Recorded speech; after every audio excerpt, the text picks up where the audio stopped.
What up, sports fans and fellow foodies? I'm Julie, and welcome to my kitchen, where each week I talk sports while whipping up culinary creations. And this week, it's all about the Crosstown Classic. Crosstown chaos is more like it. It was the Cubs winning in a blowout in Game 1, 10-5. The Sox rally with a blowout of their own, 8-3 in Game 2. Sets up the rubber match for today, and this one was crazy. Seesaw battle, Cubs jump out to the 3-0 lead, and it gets crazy after that. All right, we're gonna get to that in a second. We are basing today's recipe on a Chicago classic, Garrett's popcorn. It's been around for 77 years. Their signature Garrett mix is caramel corn and cheddar corn mixed together. And that's kind of what we're gonna be working off of today. You're intrigued, aren't you? So we're gonna get to that in a little bit. But in the meantime, what I have here, I have 2 tablespoons of butter melted. I'm gonna add 2 tablespoons of flour, and I'm gonna whisk that. And you're gonna see where this goes, but you're gonna like it. All right, so we saw the White Sox come back in the game. Tristan Peters, a lot of people know him as the White Sox outfielder who played banana ball previously. He had his first home run of his career today, and it was a big one. Put the Sox up 7-4, but Michael Conforto, he had something to say about it. He comes back with a 3-run homer of his own in the top of the 9th, forcing a tie game. And we go to extras. Cubs will take the lead, and they go up 8-7 in the top of the 10th. The White Sox get the walk-off winner. They were homering all weekend long. They get a walk-off winner from Edgar Caro, who's been struggling pretty much for weeks. He was in danger of being demoted if Kyle Teal was ready and healthy to come back, but he suffered a setback in his minor league rehab. So instead, Edgar Caro, who's been under the microscope, comes up with a 2-run homer. The White Sox walk it off, and they win the series this weekend. But so much intrigue, so much excitement and energy at the ballpark. And like I said, it had a little of everything. It had some heat. It had the swings back and forth. Expect the unexpected. Okay, so here's what we're doing with that Garrett popcorn today. I am making Crosstown Chaos nachos, but not nachos like you've ever seen before. So I've got my flour and my butter mixed together here. We just want to take some of that raw flour taste out of it. Into that, I'm going to add 1 cup of milk. And preferably you want to use whole milk, but you can use any milk. It's okay. It's going to thicken up regardless. We are turning this into our very own homemade cheese sauce. I'm going to kick up my heat a little bit. I started low heat so that that butter did not scorch while we were recapping what was going on. But now we can go ahead and turn it up a little bit, and we're going to let this thicken for a minute or two. I'll make sure I'm whisking it as I go. So such an exciting weekend. 3 straight sellouts on the south side. Seems like the fans were actually pretty congenial. It actually seemed like everybody got along. I know there were some fights in the stands, especially on Saturday night, but it seemed pretty healthy respect. They showed on TV some shots of Cubs and Sox fans shaking hands after the Edgar Caro walk-off, so kind of a no hard feelings thing. But that's also because there's another series coming up at Wrigley in a little bit. So Cubs will have their chance to win a series when they meet again. This one goes to the White Sox. They're red hot right now. They're 2 games over 500. And heck yeah, they are competing for the AL Central. Didn't think you'd be saying that, did you? All right, this has thickened up. It looks kind of like a tapioca or a really thin pudding. That's exactly what we want. I'm going to turn my heat back down a little. We are slowly going to add some cheese to this. Here's what I'm adding. You're going to think this sounds weird. I have white cheddar. These are just Kraft singles torn up into pieces. And I have 5 singles shredded here, or torn apart rather. It's going to give you a really nice glossy finish. Oh my gosh, it's going to be so pretty. And so I'm scraping all my cheese into here. I'm going to make sure I'm stirring that nicely so it does not scorch. And then I'm going to add a cup of my cheese shreds. This is sharp cheddar that I did on my good old trustworthy box grater. And so this is already looking pretty thick. I'm going to go ahead and take this down a little bit more because we are not quite ready for it yet. But it's starting to all meld together, kind of like team chemistry. and we've certainly seen a lot of that on the south side. All right, so this is just about ready, so I'm gonna take this down all the way low heat because we gotta make our base. And we're not doing tortilla chips, we're gonna do waffle fries. This is gonna be like a classic ballpark Irish nachos, the kind you get in the helmet. I got my plastic helmets back there. We're not gonna put this one in a helmet though because I want you to see all the layers coming together. I'm putting this real carefully into my Fry Daddy, which is extremely hot. Have my oil preheating. So for now, I'm just throwing in about half a bag. These are gonna cook really quickly, so we're gonna keep an eye on them. These are gonna be the base.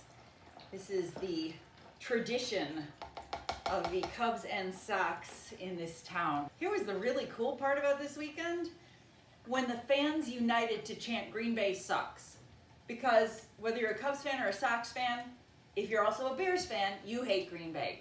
So it was really cool. You could hear it on the broadcast, on the radio, on the TV, that the fans were united in at least one thing this weekend. And so this cheese sauce kind of plays into a little Packers reference as well. Look at how pretty that is. Absolutely beautiful. So that is going to be ready to go in just a second here when our fries are done. So we're going for a little bit of heat, a little bit of sweet. We just want these nachos, our little twisted version of nachos, to kind of reflect exactly what we saw this weekend on the south side. All right, once these are coming out, we're gonna sprinkle these with some cheese shreds. This time it's not gonna be the ones I did on the box grater.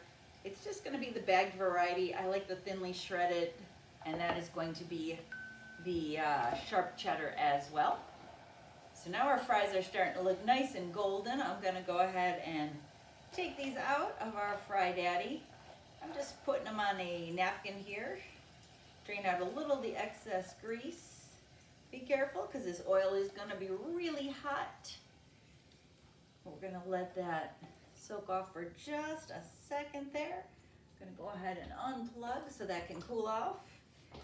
And then now that we've got a little bit of the oil out, I'm gonna go ahead and slide these into here.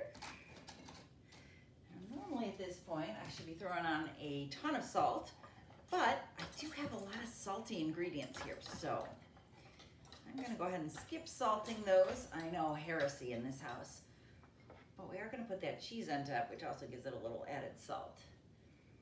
So you're thinking, Jules, why do you have two kinds of cheese going here?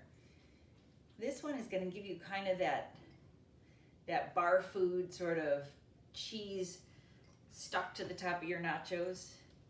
But then when it gets hit with that splash of the homemade cheese sauce, that's going to take it to the next level and it's going to melt it all together. So once I sprinkled my cheese on there, okay, here comes some of the good stuff. This, by the way, is looking beautiful, exactly as we wanted it. You can add at this point some paprika, you can add garlic powder. I'm gonna add actually a little of the seasoning I have that I use for when I make garlic bread, which has some different herbs and spices in here, but it does contain the garlic powder as well. And again, that's got some salt to it. Makes it look a little bit more intriguing because we got some cool flecks in there. All right, you ready, sports fans? I made candied bacon. Holy cow, do I love this stuff. I could literally just stand here and eat this whole thing, but then you wouldn't get to see it on our really cool Crosstown Chaos Nachos here. What I did this right in the skillet. I cooked my bacon, lifted it out, used the bacon grease to combine with some brown sugar. And then when I pulled it out, it hardened up.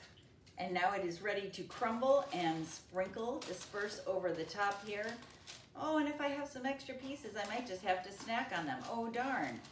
One thing to remember when you do take it out of your skillet, you want to put it on parchment paper and not paper towels, because on paper towels, it is gonna stick. But this, seriously, like candy right now. So we've got some of that sweet, but I also added, in addition to the brown sugar, some cracked black pepper. So that made it a little bit harder edged, gave it a little bit more kick. All right, so we've got that on there, and now we're gonna add a little bit of our pickled jalapenos. If you get the nachos at the ballpark, you know they usually come with the jalapenos on them. And that gives you a little bit of added intrigue as well. Like I said, we got salty, we got sweet, we got spice, we got cheese. Oh my goodness. We love cheese on everything, don't we? So now we've got our waffle fries, our shreds, which you can see are starting to melt on here. We've got our candied bacon, and then our spicy pickled jalapenos. What else can I add to this to just make it even cooler? Well, I'm going to add this cheese sauce at the very end, but I'm also going to add a little drizzle here of Mike's Hot Honey. You can get it at the grocery store, just a little. We don't want to go crazy on the sweet. We don't want this to be like a breakfast dish. I just want you guys to go, ooh, I didn't see that coming. Just like some of those big hits we saw today. All right, we are going to take our beautiful cheese sauce here. This is going to be like a waterfall over our beautiful nachos here. I'm going to do this with a big old ladle so you can just see it. Oh, it's so pretty. And it looks a little extra special because we use the white cheddar. So it looks like a really nice like bechamel sauce or something in a fancy restaurant. It's settling into all those cool creases there in our waffle fries. This is what we're looking like right now. And yeah, we got to put a little added kick onto there. So since this is our tribute to Garrett's popcorn mix, I've got some crushed Garrett mix. Don't knock until you try it. There's going to be so much sweet and salty and crunch and creaminess on here. And we're going to sprinkle the crushed pieces, but then we'll use a couple of the bigger pieces for garnish. I didn't break them all up because we want to have some pieces that pull people in, that say, "Ooh, what is that? I have to try it." And seriously, isn't that half the fun at the ballpark is just the food experience? So we got our sweet, salty, hot, delicious, cheesy, Green Bay Sox cheese sauce, everything coming together here. Cubs and Sox fans may not agree on everything, but they can agree that there's some pretty cool food going on here, right? I'm gonna dig in and enjoy these. It's gonna be pretty hot though.